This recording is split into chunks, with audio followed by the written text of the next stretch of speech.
दीवाना पागल कहे ना, कोई तो मौके का झाल कहे ना हो। कोई दीवाना पागल कहे ना, कोई तो मौके का झाल कहे ना। बिना पियल कर मौके मातल कहे ना, कोई दीवाना पागल कहे ना।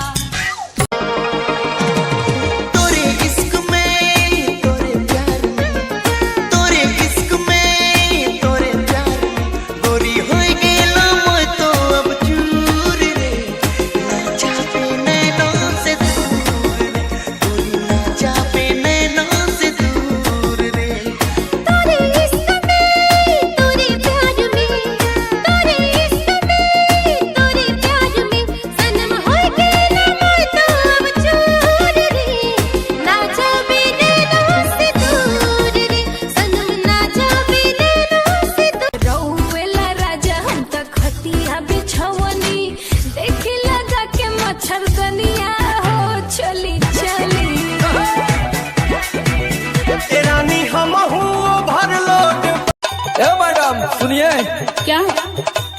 हमको भी लड़की पटाने आता है। अरे चाचा, इन नजरों से तीर चलाने आता। कब मम्मी डैडी मेरे तू पटाएगा, लेके बैंड बाजा घर मेरे आएगा। कब तक मुझे ऐसे ही घुमाएगा, तू बात बढ़ा तो सही। दिल दिया है जान भी तुझे दूंगी, दिल। मेरी जिंदगी में अजनबी का इंतजार है,